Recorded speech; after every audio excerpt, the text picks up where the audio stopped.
This is not a test. This is your emergency broadcast system announcing the commencement of the annual Purge sanctioned by the U.S. government. Weapons of Class 4 and lower have been authorized for use during the Purge. All other weapons are restricted. Government officials of ranking 10 have been granted immunity from the Purge and shall not be harmed. Commencing at the siren, any and all crime, including murder, will be legal for 12 continuous hours. Police, fire, and emergency medical services will be unavailable until tomorrow morning at 7 a.m. when the Purge concludes.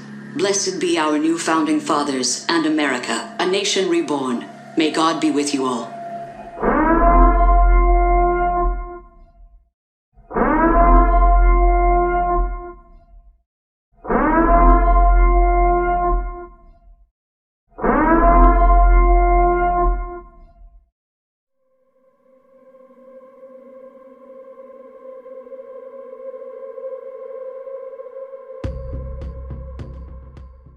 You've been able to sustain world peace because you have one night a year where you all run around robbing and murdering each other without consequence. That's right. What? It's like the Purge, Morty. There are two big themes that you could catch. One, and that is a little subtle and perhaps harder to argue, has to do with race.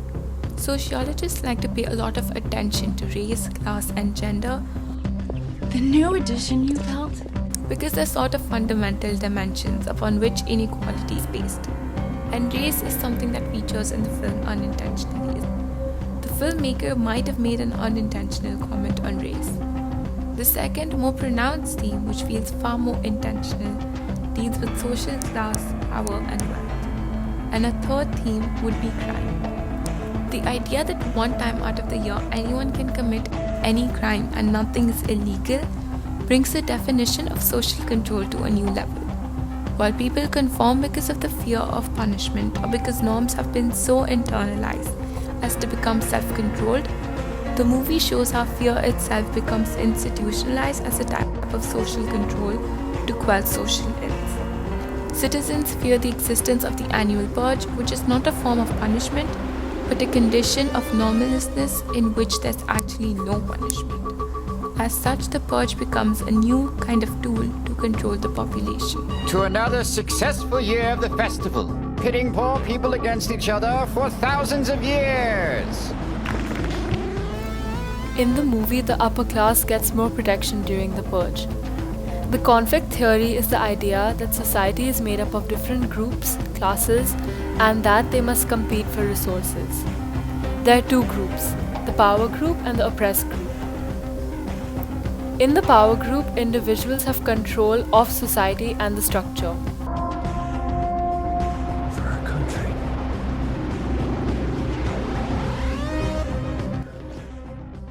These people are the have-its.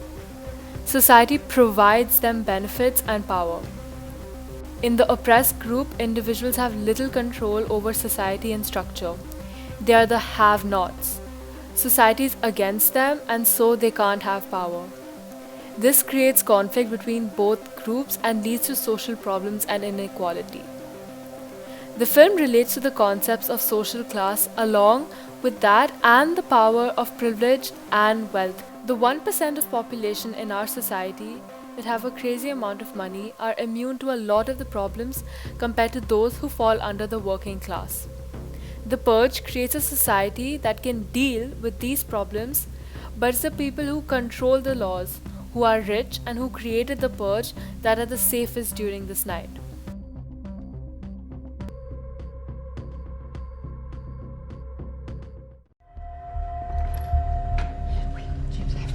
Henry's dead. I killed him. I know, I saw Zoe. Is she okay? Is she in there? She's not hurt. I couldn't get her to come with me.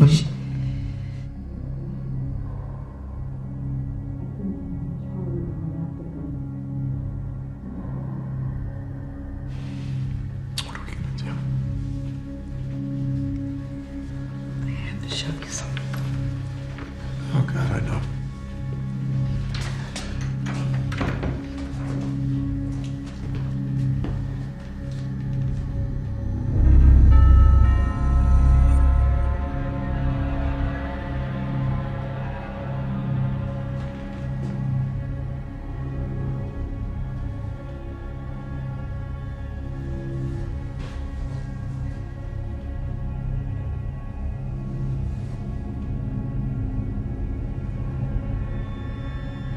That one's saying something. Dear Mrs. Sandin, your home tells me you're good folk, just like us. One of the halves. And your blue flowers tell me that you support the Purge. And we want to treat you fairly, so listen closely. Let me introduce us. We are some fine, young, very educated guys and gals. We've gotten gussied up in our most terrifying guises, as we do every year, ready to violate, annihilate, and cleanse our souls. But things took a turn. Our target escaped us, and several of your dear neighbors informed us that you, the Sandins, have inexplicably given him sanctuary. Mr. and Mrs. The man you're sheltering is nothing but a dirty homeless pig. A grotesque menace to our just society who had the audacity to fight back, killing one of us when we attempted to execute him tonight. The pig doesn't know his place, and now he needs to be taught a lesson. You need to return him to us, alive, so that we may purge as we are entitled. Here's the plan, Sandins. You have until our provisions arrive, provisions which will help us break into your elegant home. If you don't deliver him by the aforementioned time, we'll release the beast on him and on you. And we can enter any home we want, and we will want, as wanting is our will on this fine night. Don't force us to hurt you. We don't want to kill our own. Please just let us purge. Toodaloo, Sandins.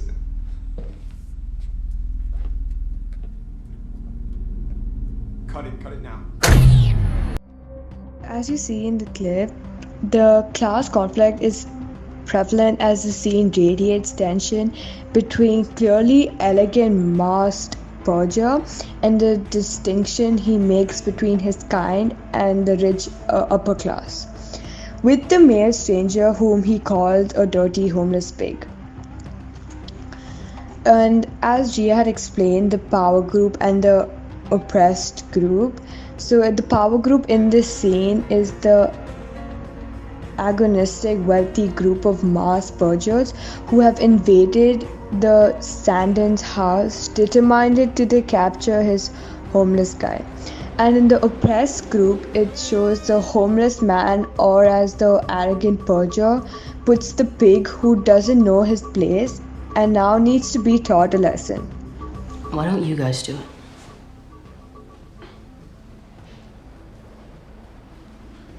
Because we don't feel the need to, Johnny. That's all. In the movie Purge, there is a lot of neuralism aspects.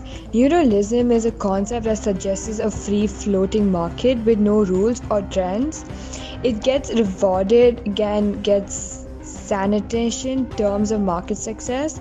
This concept is used in the video as there are no laws to be followed. If a family can afford safely equipment, they remain safe. If they cannot, their safety is not insured and cannot hold anyone accountable for doing them harm either.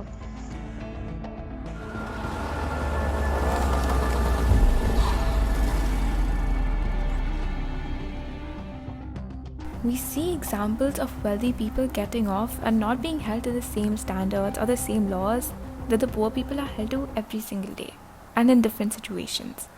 When you consider the actual damage done to average people in terms of losing their homes or cutting social services because they have to pay back their debts, who's really paying back for that?